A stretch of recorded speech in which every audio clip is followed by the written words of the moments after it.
Hello and welcome to the first Sweet Life, my goodness, Sweet Life cooking demonstration of 2022. I am Mackenzie Brewer. I am a registered dietitian and certified diabetes care and education specialist at the Mary and Dick Allen Diabetes Center here at Hoag. And I am joined today by Chef Cruz, who is the executive chef at Hoag Hospital. And we've got his two interns here as well, providing a little extra support today. And as many of you know, February is all about our heart. And I'm not just talking about Valentine's Day that we got to celebrate yesterday, but February is also our Heart Health Month. And so it's a great opportunity to kind of slow down, raise awareness about heart disease and heart health.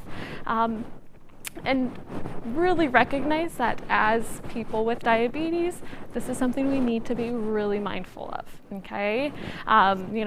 Being aware of our heart health when we have diabetes, and I myself, I've had type 1 diabetes for over 20 years, so I really understand the importance of this.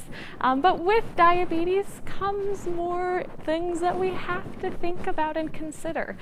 We know that people with diabetes are far more likely to suffer from heart disease, heart attack, stroke. And so it's really important that we keep in mind ways to keep our blood pressure and our cholesterol well controlled. Okay, and so yes, this is a very, very scary topic, but there are lots of things we can do to help reduce that risk of heart disease. And so there are tons of modifiable lifestyle factors that really do help to keep us healthy. You know, the main ones that come to the top of our head is having a healthy diet, eating your fruits and vegetables, your whole grains, your legumes, your healthy fats, which we're going to focus a lot on today. We can make sure we're getting at least 150 minutes of moderate intensity exercise every week. We can make sure we're limiting our alcohol, being careful with our salt intake. We can avoid smoking or work on, smoking cessation. And we can definitely make sure we're managing our stress levels, and this one's definitely a harder one, but can really go a long way in reducing that risk for heart disease, okay? And so those are the things that we can do at home every day to try and keep ourselves nice and healthy, but it's important we keep our doctors involved in our care. We go to those appointments and do necessary screening, okay? But all that aside, we're here to cook today. So we're going to be making a lentil soup, which features lots of healthy fats, high in fiber, which is going to keep you feeling nice and full and satisfied.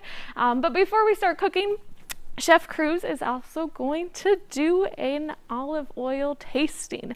So thank you to the kind donation from Paso Olivo Olive Oil. We'll have his interns help us out with trying that olive oil and go into a little bit more detail there. All right, so we'll have Chef Cruz go ahead and take over. Okay, welcome to our first of the year Sweet Life presentation. And it's February, Heart Healthy, correct? We just all together, Valentine's, Happy New Year, everyone. Paso Olivo has been graceful enough to donate some of the olive oils that we're going to be presenting today. But before we get there, let's talk about Davis. So it's all about the chef, remember, all the time, correct? So if everybody knows me, it's all about me. My name is Davis Cruz. I'm the executive chef here at Hoag Hospital, Newport Beach, and I also support Irvine Hoag Hospital. And cooking is my passion. Most of you that been watching, I've been coming live here. You guys understand, and girls understand, that I'm very passionate about what I do. And I do believe that proper eating and exercise, but balancing the whole life eating and mindful eating will actually be healthy for your body eventually. And I'm also a 25-year veteran as a diabetic. So I'm a type 1 diabetic. I do use a insulin pump. And so when people say it's hard to do, can you imagine me being a chef and being around every food there is, and I can have it on my fingertips. I can taste all day long. Okay, I can take my teaspoon and go around and taste whatever I want, but my sugar will go up. So I have to be in control at all times. Okay. But enough about me now, correct? So let's talk about Paso Olivo. a little further. So when I was introduced to this product, I was a little skeptical because I grew up, I'm old school, grew up with Italian olive oil, and when we did a tasting back in college, it was all the Italian olive oil and how they press to make sure that olive oil is as pure as it can be. As I got involved in the introduction, I couldn't believe the amount of care that this company has in producing a good quality extra virgin olive oil. So with that said, what does it mean extra virgin olive oil? It means that it's free from impurities. And how do we test that? So we do a little, it could be chemically tested for their properties, but it also needs to be, there is no such thing as having a non-human tested. So a human has to taste it. So this is what my 2 interns gratefully volunteer to taste our olive oil.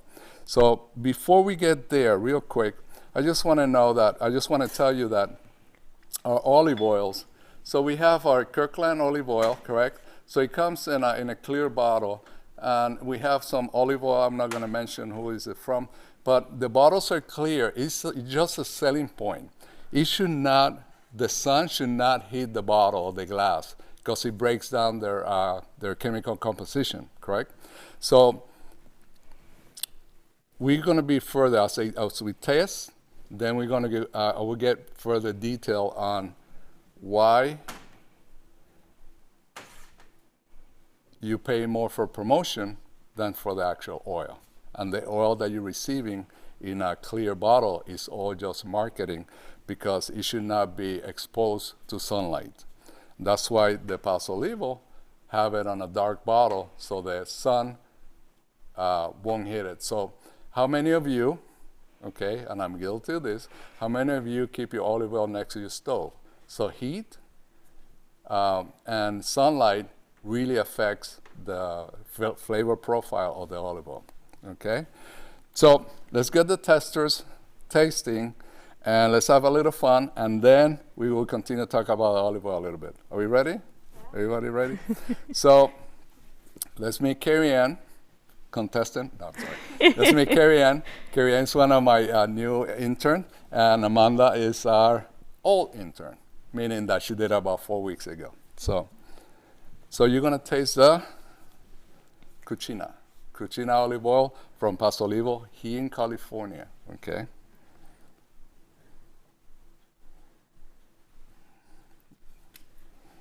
Okay.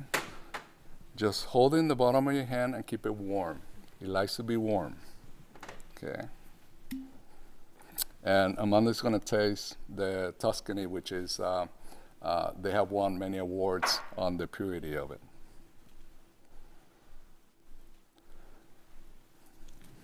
Okay, so hold it in your palm of your hand. Okay.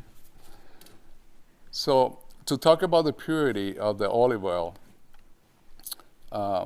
Italy is known by harvesting and pressing their olives within 6 hours of harvesting, correct? So it gets pressed. Pasolivo does it in 4. A lot of vineyards in Italy, they shake the trees and then they picked up their olives, which it creates a different flavor profile. Yeah, you might have some earthy, that's when you feel that earthy taste to it. Nothing wrong with that, it's just delicious, correct? So, but it takes a little bit of the chemical composition of a good quality virgin olive oil. Pasolivo is hand-picked. They're all hand-picked and they're pressed within 4 hours, okay? So with that said, girls, so swirl it, okay? And then smell it, just hold it tight, smell it, and inhale it, okay? And then take a little sip, swallow in your mouth, and then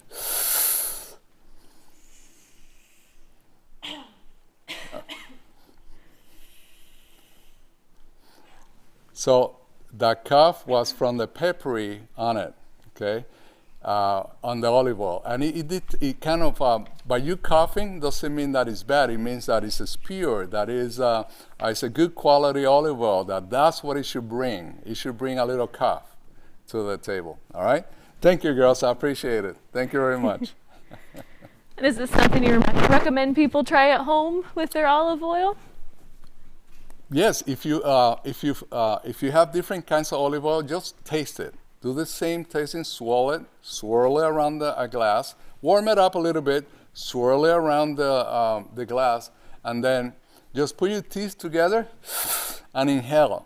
Okay, and that will bring all the flavor profiles into your mouth, and actually your senses will start detecting the different flavors of that olive oil that it may have. It may have some earthy flavor, some oak flavor, if there's any wood chips on the ground, so it will pick all that up.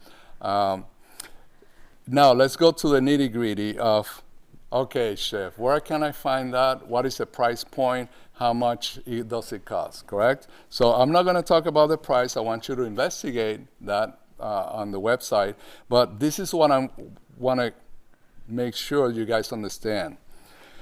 Purity and quality is what a lot of chefs in many kitchens talk about, and we work with yield. We don't look at the prices. We look at how much a product actually yield versus another olive oil, correct?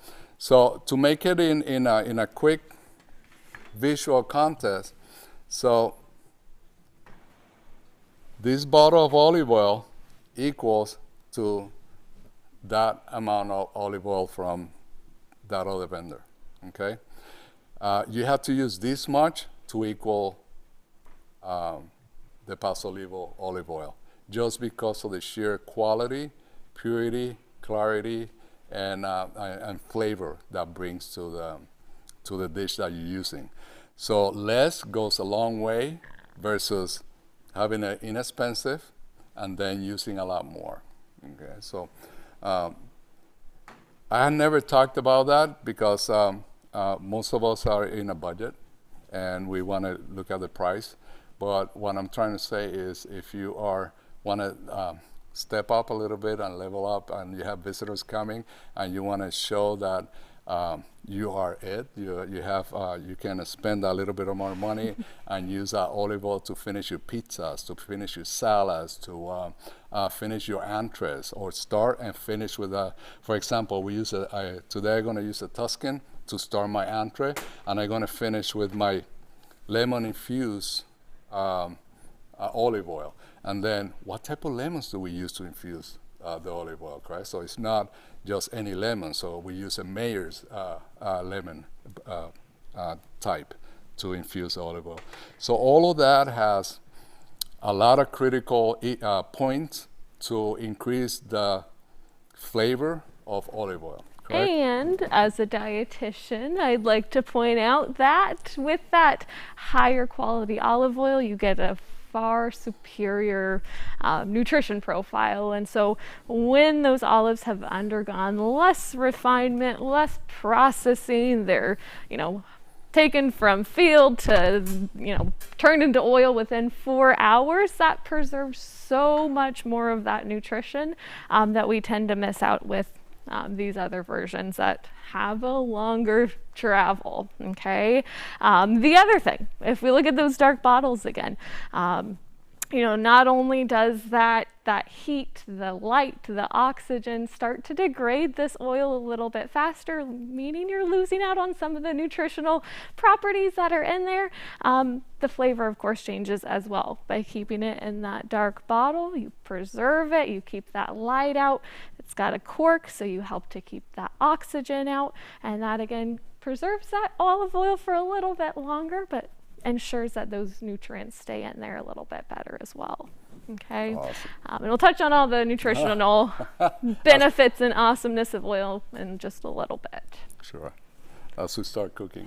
Yes. And then how many of us, everybody that knows me, I like little toys and gadgets. How many of us have this at the house, correct? Where you put the cork on the olive oil or the wine, actually in your olive oils, correct? Let's see this one. And then you put them in, and you use it to scroll, correct? Beautiful.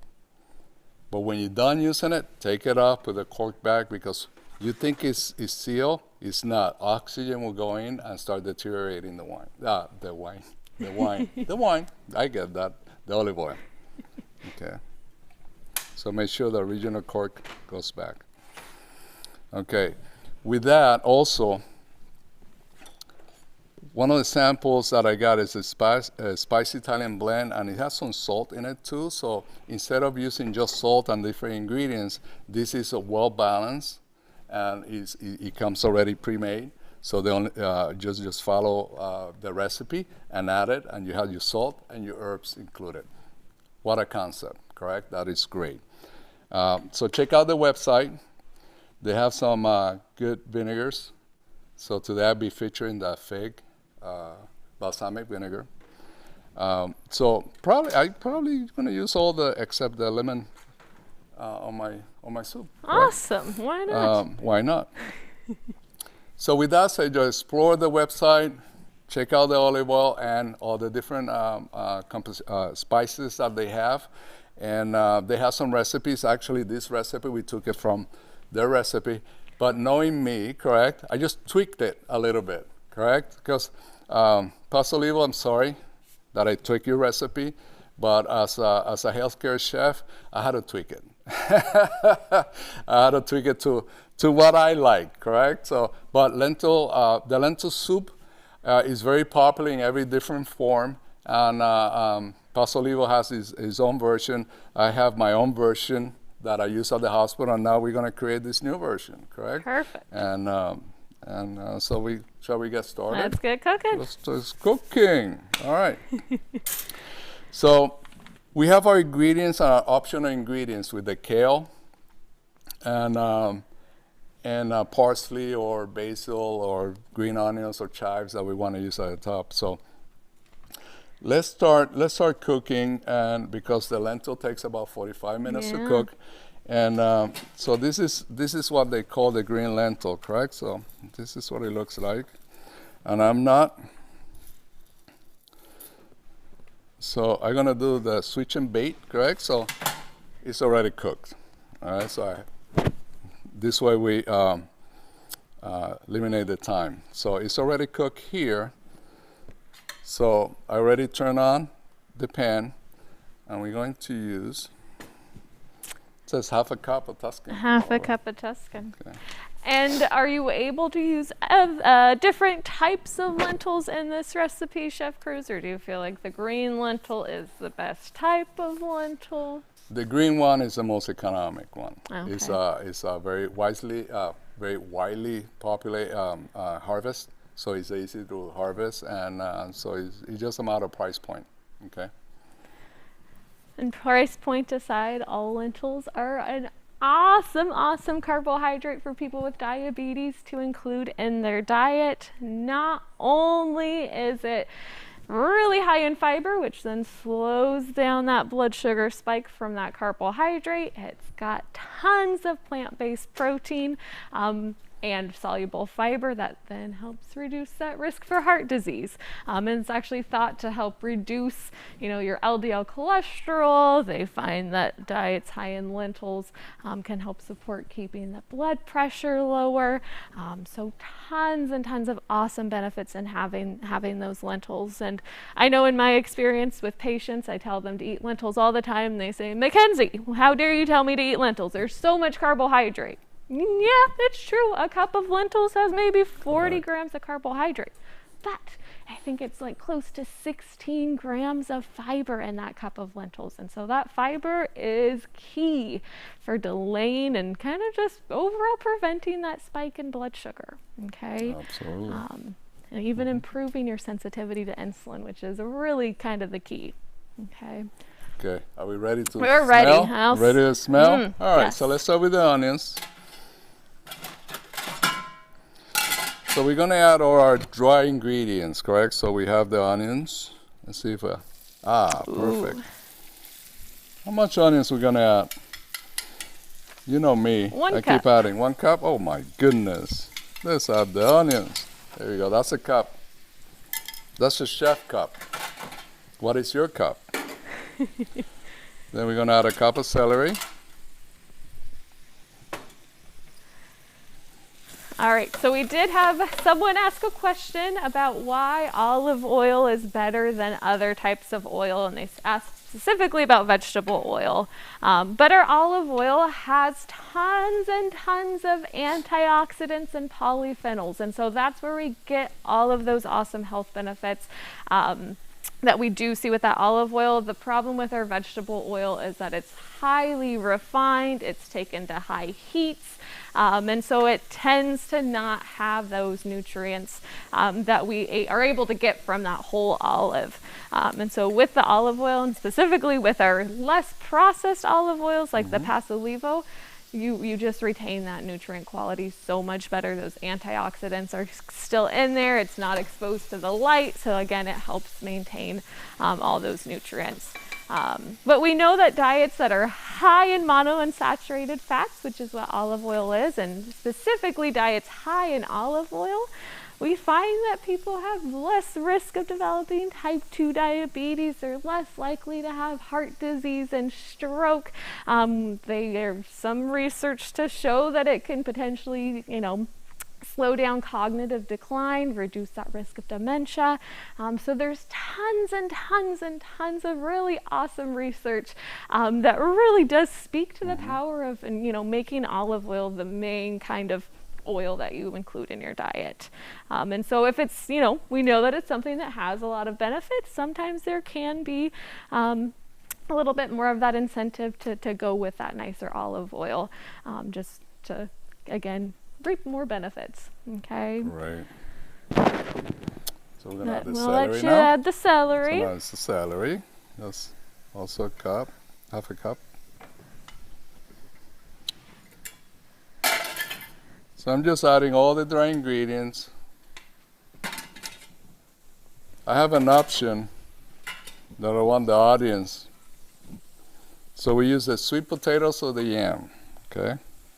Which one you want me, I'm sorry, this one, that's a carrot. Sweet potato or the yam, which one you guys want me to use, or we use half and half? Perfect. Half and half, okay? So I'm gonna add the carrots first. And you can tell, not only are we getting a ton of fiber from the lentils we're going to use in this soup, but there's carrots and onion and celery, sweet potatoes, yams, some kale potentially.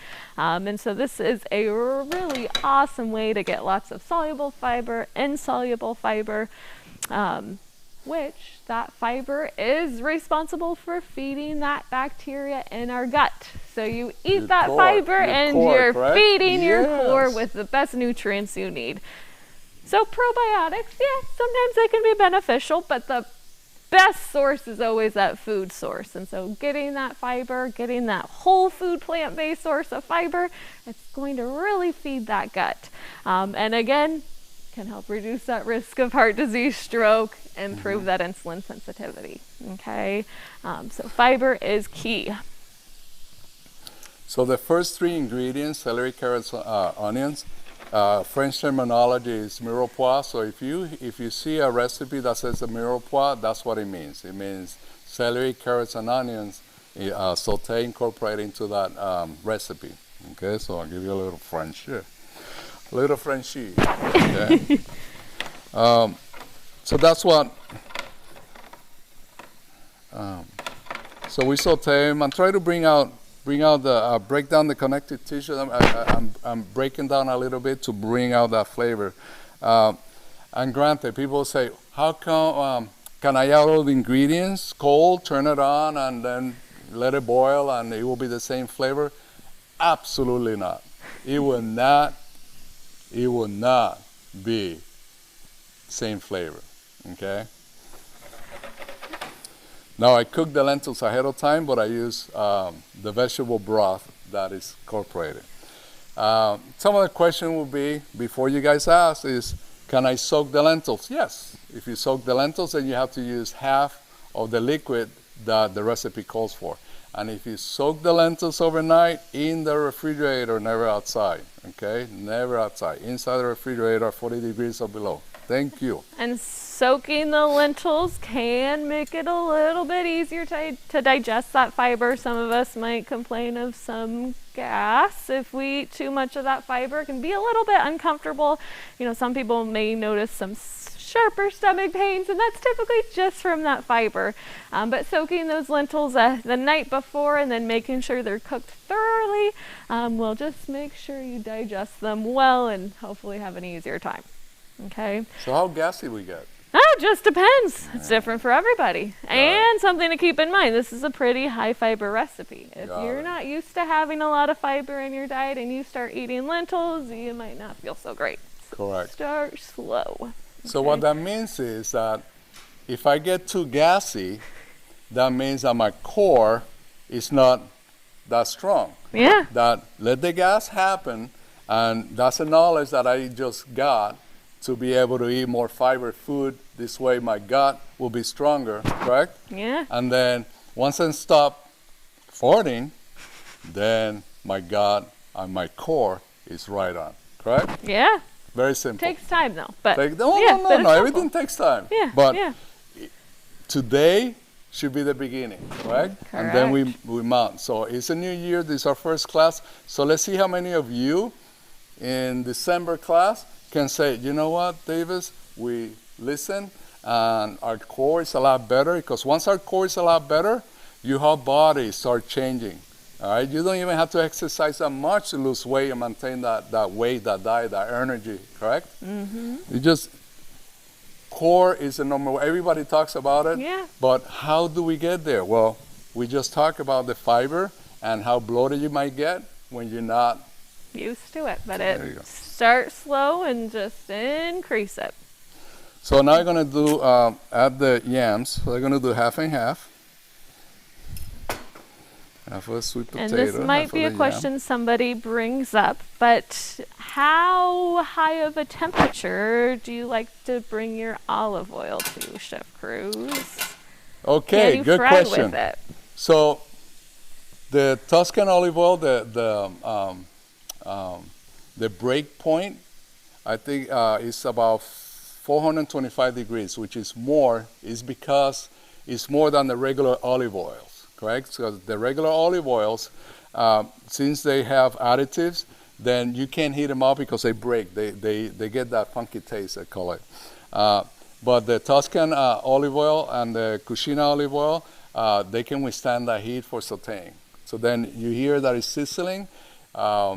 So the oil is not breaking into a different flavor. Okay, so the purity of the olive oil is very important. And yes, we talked about that.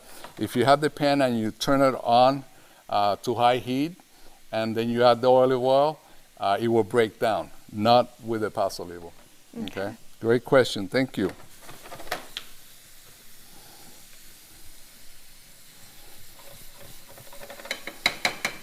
Okay, at this point, I'm going to add, since I'm using dry herbs, I'm using the spicy Italian blend, so since I'm doing the dry herbs, so I need to kind of incorporate it, and then when I add the broth, what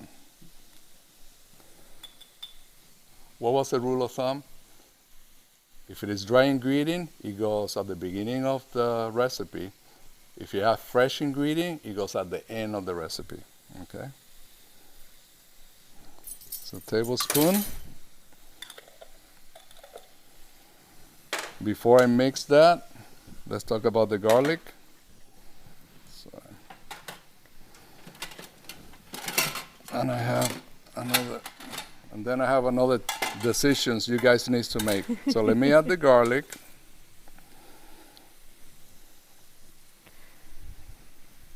So we press it down, correct? So. And do you have any tips for removing the skin from the garlic? So I feel like Chef Cruz always has all the tricks. Okay, so I should bring, actually, in the next class or whatever, we have some garlic, so I will show you how to quickly take the garlic grain from the husk, correct? So it's very simple, and they sell many different gadgets, and I have it, and it's about done, right? 1, 2, and it's done, okay? So, since at Hoag, I'm buying already peeled, so I have somebody else in another company peeling it for me. So then we bring them already peeled. So I'm just gonna rough chop.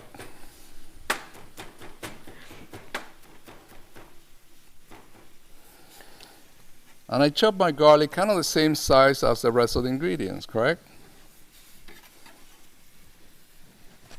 And our garlic, like our olive oil, has tons of antioxidants, tons of anti-cancer properties. Again, a really awesome thing for the gut. Sometimes, again, can make digestion a little bit more difficult. So just keeping that in mind and using it sparingly if that's the case. But definitely an awesome way to add flavor, but tons of nutrition. Correct. Well, the next question is, yes, baby kale or regular kale? Okay. For this recipe, it says it's optional, so it's up to you guys, whatever you want to use. But the trick is this. So that's the regular kale. It's very inexpensive. Actually, it's a price point. I would go with a regular kale. Okay. But the stem, it won't. It's not a soup friend. But this is what do we do with the stem? How many of you throw it out? Throw it out, correct? So, how many of you know that we have talked about it, correct? That the stem carry most of the nutrition of what's on the leaf. So don't throw this away. You can actually chop it up.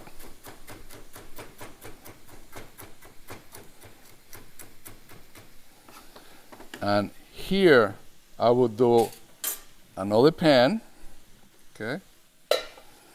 I would have my cucina, lemon, olive oil.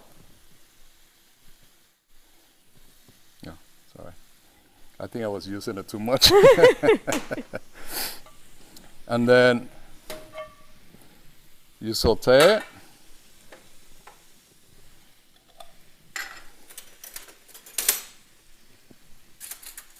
You add a dash. So how many of you know that a dash now is quantifiable? So you add a dash. There we go. I have the dash, the pinch, and the smidgen. And this was one of the participants used to come in that they brought me this. Oh, that's fun. So surprised that there is such a thing. Thank you very much. I love it. Saute them and throw them on your rice, throw them on whatever you want to do, in soup. But since it's not part of the recipe, I'm just going to keep it clean. But saute and add it to your vegetables. As when they are halfway through, add some broccoli, add more of the kale, and then. And you can do the same with your broccoli stems. Correct. You know, when you have those broccoli, the top is the best part, but cut up those bottoms and steam them, saute them, whatever you want to do. Correct. Because you get all the fiber. So otherwise, you're just throwing away that awesome fiber. And reducing food waste, which is an awesome thing as well. Mm-hmm. So I'm going to do both, okay? Yeah? Yeah. So I'm going to chop them up, throw them in there.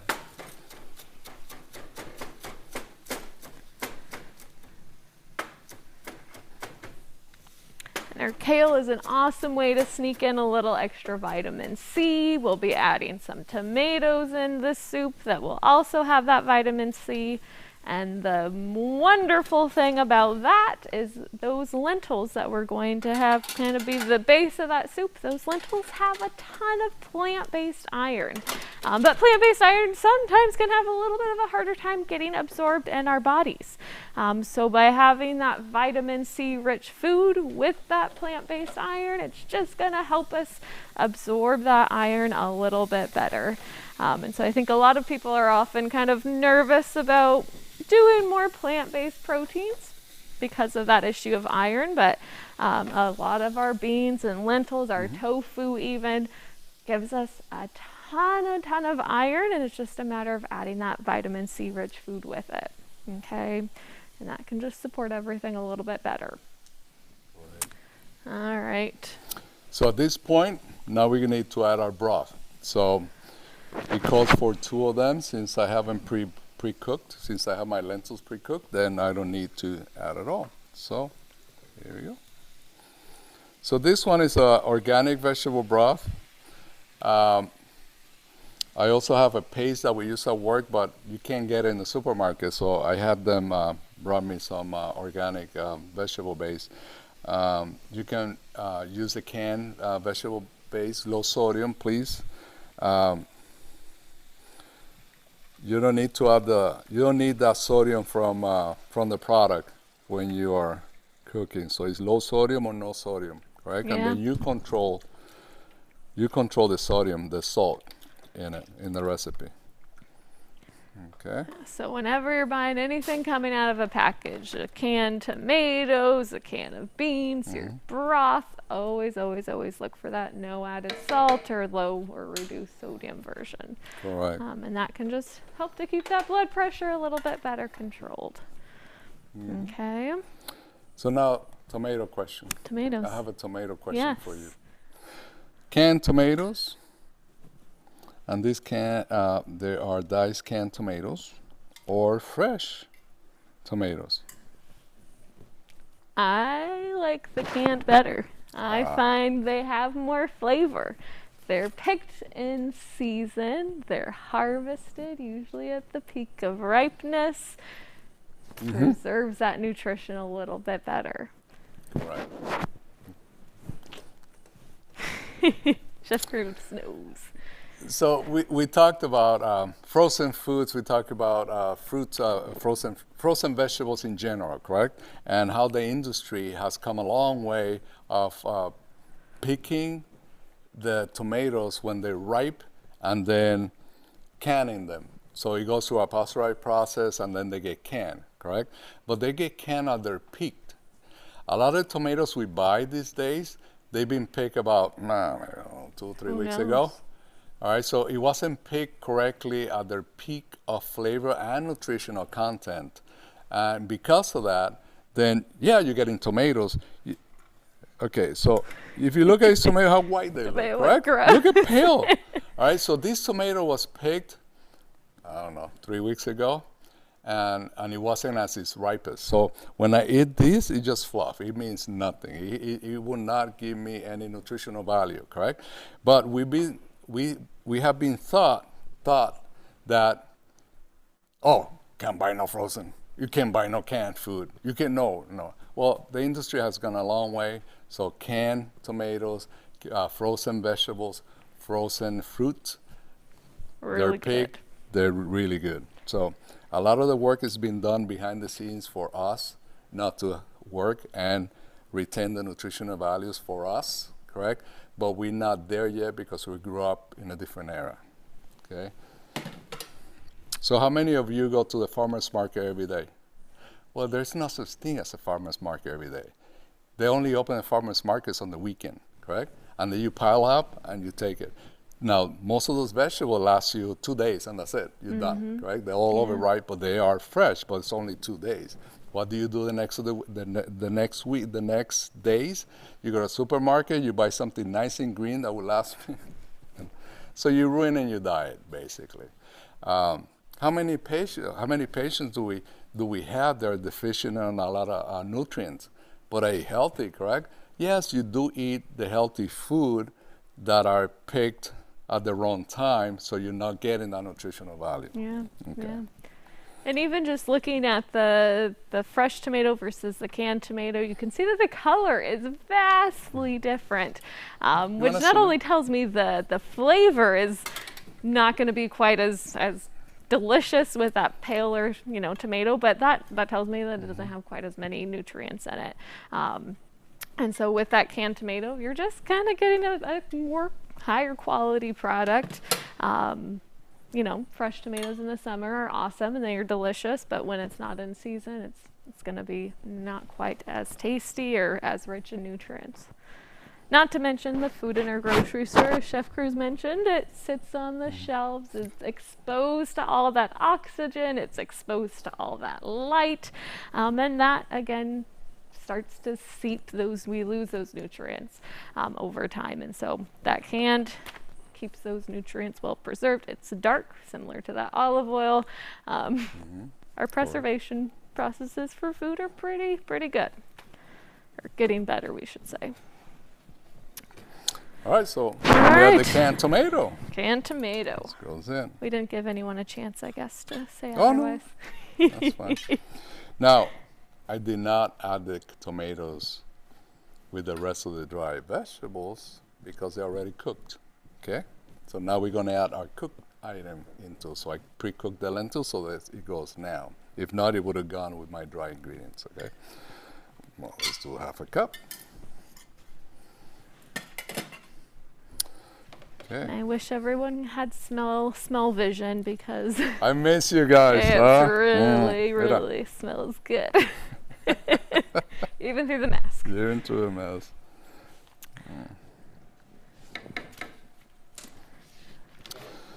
So now let's talk about optionals, correct? Yes. I call these the freebie flavors, correct? Freebie flavors. So we have green onions, kind of die with the heat. I got fresh basil. I got parsley. Okay. So I call this free, correct? Added flavor, and they're free. Free meaning No impact on blood sugar, weight, at all. nothing. Nada. So it enhances the flavor, correct? So do we add it right now or we add it once the soup is on the cup? So it goes, once the soup is on the cup, then we add it. So basically it's called garnish. So how much garnish you want to add? And the nice thing about most garnishes is that, again, they're typically really high in that vitamin C. And so adding that little extra garnish at the end, because our vitamin C, to be honest, can be kind of sensitive to heat sometimes and get destroyed. So we'll probably get a little bit from the soup, but adding that fresh garnish at the end adds that vitamin C, which then is going to help us absorb that iron in the lentils. So really good, and it adds all of that lovely color that, again, makes our food so exciting to eat when it's got that fresh pop of color. Okay. I know you're going to ask, can we use peppers? Yeah. Red pepper, yellow pepper, green pepper, correct? Yeah. Which is the gaseous of them all? I don't know, just saying. My guess would be green because Correct. it's the least ripe. The bell pepper, I think, changes colors as it ripens, and so just different stages of ripeness. So sometimes if we're eating things that aren't fully ripened, it can make it a little bit harder to digest.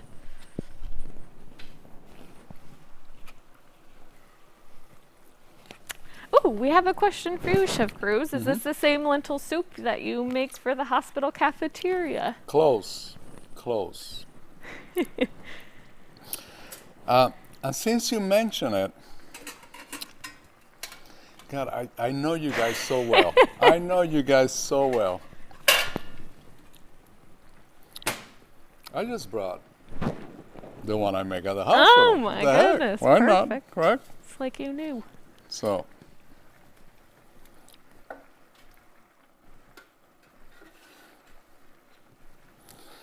actually, let's wait until I put this in the bowl, and then we're going to show this.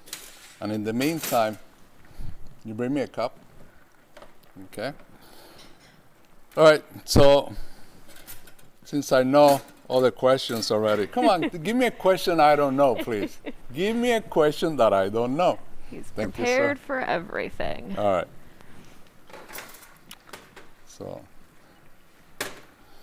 So let's put this here. Let me keep this. This here. So we'll be adding a little balsamic vinegar to the soup as just an additional garnish. Chef Cruz will be using the fig balsamic vinegar made by Pasolivo. But balsamic vinegar in general is a really awesome thing to include in your diet. Like our olive oil, that balsamic vinegar, it's a fermented product. And so with that fermentation, you end up with some of that awesome bacteria that's good for our gut, feeds our gut. And they do find that LDL that balsamic vinegar can help to reduce your LDL cholesterol, which is pretty awesome. Okay, and it makes a wonderful addition to the olive oil for just an easy salad dressing. Okay, when you buy salad dressing at the grocery store, you end up with all sorts of additives and extra salt poured in there. But if you have a nice balsamic vinegar at home, your high quality olive oil, you've got yourself a delicious dressing. It's really easy to throw together. Okay. And it adds acidity level for all the ingredients to come together. So let's talk about a little bit about the stems in the parsley and the stems on the green onions and the basil. So I'm going to start with the basil. So what I like to do is I'm going to use the lemon pasolivo olive oil. And I'm just going to pour a little bit on top of the basil, and as I julienne cut it, that is what is called chiffonade. Chiffonade means that we're incorporating the oil as we cut. This way, it doesn't the oil coats the leaves, so the leaf does not turn black on you. Correct? So it stays nice and green. So that's oxygen. Once you cut it, oxygen gets into the parts of the leaves that creates oxidation, and it turns black. Right? So if you add oil coats it, and it stays nice and green. In contrary, the parsley don't care. Correct? Parsley is strong as a horse. Correct? Yeah. So it doesn't care. So here we're gonna chop it. And in your opinion, is there a difference or a preference for flat leaf parsley versus curled? Does it make a difference? No difference. And look, I'm cutting some of the stem because I know some of the nutritionals are there, so I want to get the most out of it. And I have green onions here, so I'm going to cut them also. And the green onion is strong also. So I'm going to keep it separate. Okay, so here's the basil, the green onion. Okay, in different. Okay. And also, if this little stem, if you wanna feel like you're Mr. Gourmet, cut it with a knife. Okay, and then make incisions like that, and you put it in a cup with ice upside down, and it will open up like a flower. And then when you're done, you put on the soup. And next year you have a nice Valentine's Day, correct? All right, so are we almost there? We're almost there. It smells really good. Yeah, okay. So I'm gonna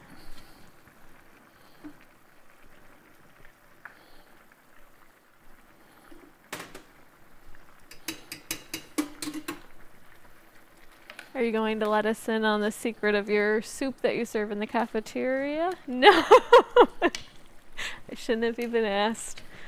No way. That soup is delicious. No, I have it in the cafeteria every Tuesday. So you're welcome to be, you cannot come to the, no. Once we open up again, then please welcome to the cafeteria, try our lentil soup. You're gonna love it. We don't in our lentil soup in the cafeteria. I'm just going to give you this one. I don't put the yams or the sweet potatoes. Okay.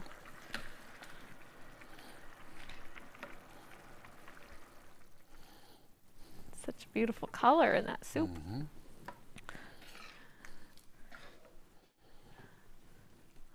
All the fiber. Oh, did the lentils get added? Oh, sorry.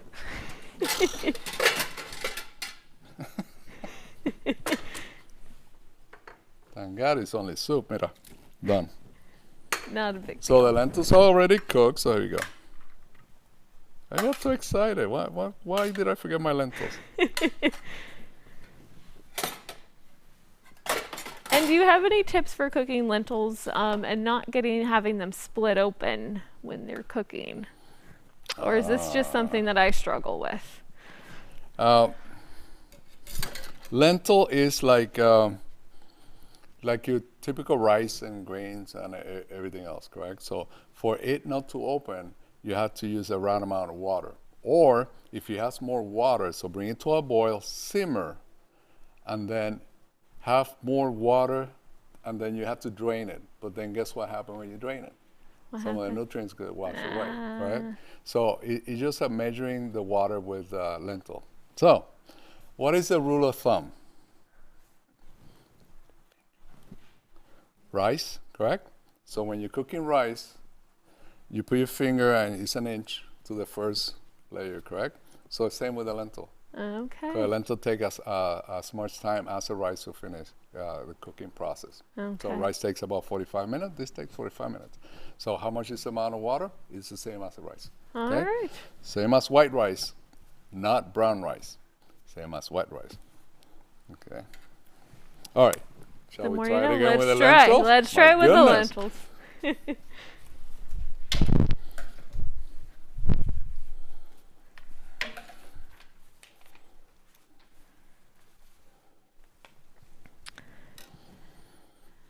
And while you're fixing up the garnish on that, Chef Cruz, I have another question for you. They said they recently saw a recipe for turmeric ginger paste made with coconut oil. They read that you can refrigerate it for about a week or two. Could you ever use turmeric paste in a live demo? Sure. That would be, Sure, I feel like we never absolutely, highlight turmeric. absolutely. We ought to do that Yeah, more often. Absolutely. We will. We have to make a note of that. Interns, please make a note of that. Oh, they're already making a note of that. Thank you. See? Oh my God. Thank God for interns. You know, I do want to thank them because they did some of the research for me. You know, everybody knows that I'm extremely busy, but you know, having the interns at the right appropriate time, it works out. So, Carrie Ann, Amanda, thank you very much. I really appreciate it. Actually, I was sick with COVID, and Amanda reached out to me, and then I go, yeah. I was so excited. I said, can you research, do some of the homework for me, please? And then she did it, and then we sent it to you, and then so from home I worked, and I got, well, I didn't work. She worked. I got the credit. Correct. Thank you. And that's what we chefs do. Correct. Everybody's an extension of our hand. Correct, in the kitchen. So their cooking abilities and all that. That is what I portray, and I try to teach them so they can be better cooks. So this is the difference between ours lentil soup and the one we presented. They're very similar.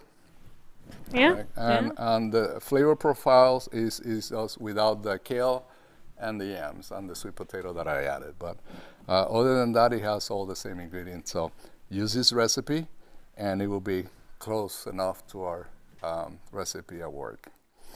The balsamic. We forgot. Shall we finish it? Yeah. Thank you. Top it off. There you go.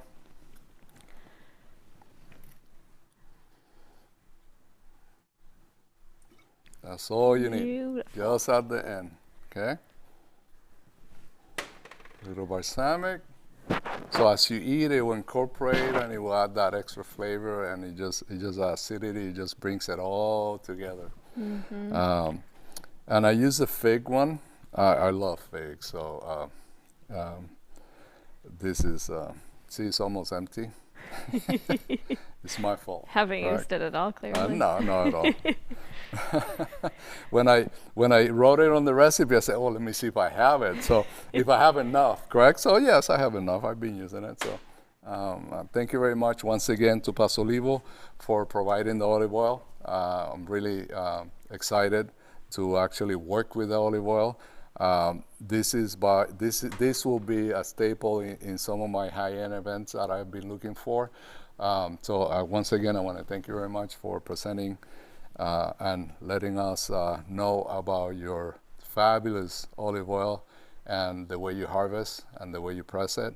And if I can think of Marisa, hopefully I'm not butchering your name, Marisa. I think you were the one who introduced us to us. So thank you very much once again. And thank you everyone for joining us tonight for the first kitchen of the year, the first Sweet Life cooking demonstration in 2022. It's been a lot of fun being here, making this lentil soup, talking about all the awesome benefits of that olive oil. So I encourage everyone to check out the Paso Olivo website and look at the options they have available, or when you're at your grocery store, start paying a little bit closer attention to the ingredients you're buying. Don't be afraid to venture to the canned tomatoes or that little bit of a more expensive olive oil, because chances are you will get a little bit more nutritional quality there. But I encourage everyone to work on increasing that fiber. Do it slowly, but the benefits are so awesome, especially in reducing that risk for cardiovascular disease and keeping that blood sugar really well controlled. That's the key. Really good things. If I can do it, everybody can do it. Come on, let's work on that. Let's get that A1C under control. We got our highs and our lows, but like I said, correct? So we have 7 days in a week. If we eat 3 meals a day, that's 21 meals. So how many of those meals are going to be bad meals, correct? Meaning burgers, fries, all fried food, correct? So just that's a choice that we make every day. How many foods are going to be bad for our bodies? How many food are going to be good for our bodies? So I look at it that if 1 meal, 2 meals, are you at home and your grandkids are coming over and you have hot dogs and hamburgers, eat it with your grandkids, correct? Make that day, make them make the whole nucleus of your having the grandkids around, that they see you eating the burgers with them, but then that is the bad meal. And trust me, your body won't even feel it. Your body will take it, will work at it, you won't even feel it. And then you go back to your normal routine, and then it's okay. It's okay to have that bad meal, but not the other way around, okay? 20 meals bad and 1 meal good, that's not good. Doesn't cut it. And good meals don't have to taste bad either. I haven't Absolutely. tasted this lentil soup yet, but just smelling it, my stomach is grumbling and rumbling right now. And so that's also part of it, is it takes time to change that palate. We don't always find that the lentils or all these plant-based foods are all that exciting, but we have to train our palate to like these foods, to enjoy them, and it doesn't happen overnight. But more exposure, seeing how exposing ourselves to more of these foods also improves our blood sugar, can be incredibly rewarding. And so I encourage everyone to kind of push themselves outside of their comfort zone with food and see all that benefit that you can reap. Okay. But we'll see you in a couple of months for the next kitchen night. See you when that will be in April, I believe. Yeah, I think it's April something. So look in the website. Stay tuned. Correct. We got. This is a building block right now for the entire year. So part of this will be not the same ingredient, but it's a building block to a good health throughout the year. So thank you very much. Good night.